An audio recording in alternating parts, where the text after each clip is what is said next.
সরকার এককভাবে সকল সমস্যার সমাধান করতে পারে না।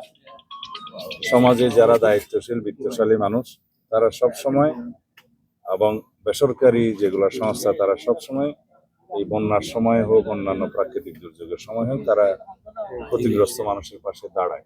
এটা তার একটা অংশ। শামসুল হক ফাউন্ডেশন সবসময় জনসভায় লিপ্ত।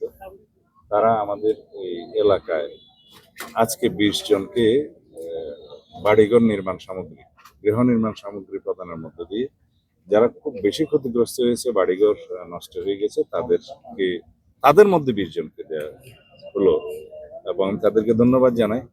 তারা আরো এরকম তালিকা করে তাদের সাধ্য মতো এখানে গৃহ নির্মাণ সামগ্রী সহ গৃহ নির্মাণও তারা করে দেবে, সেটা করবে।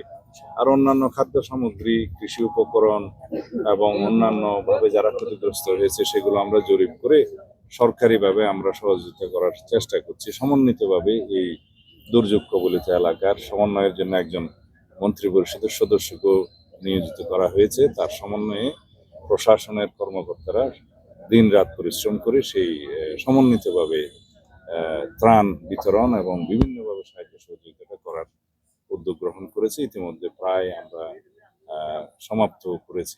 আগামীতে যাতে কৃষি উৎপাদন ব্যাহত না হয় সেজন্য আমরা খুব বেশি করে এই প্রচেষ্টা নেব, যাতে কৃষি উৎপাদন যাতে যারা ক্ষতিগ্রস্ত হয়েছে, যারা কৃষকরা, তাদেরকে সর্বতোভাবে সহায়তা করা যায়। সার, বীজ, কীটনাশক সহ অন্যান্য কৃষি উপকরণ দিয়ে তাদেরকে সহযোগিতা করা যায়। আমরা চাই দেশের কৃষি উৎপাদন যেন নির্বিঘ্নভাবে তারা সবাই অংশগ্রহণ করতে পারে কৃষি উৎপাদন।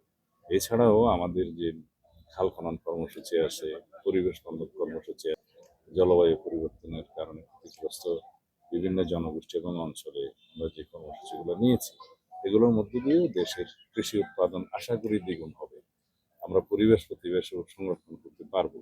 বৃক্ষরোপণ, খাল খনন এবং মৎস্য চাষ, গবাদি পশু চাষ এগুলোর মধ্য দিয়ে আমরা স্বয়ং সম্পূর্ণ জাতি হিসেবে গড়ে উঠবো ইনশাআল্লাহ। বেড়িবাঁধের একটা বিষয় আমরা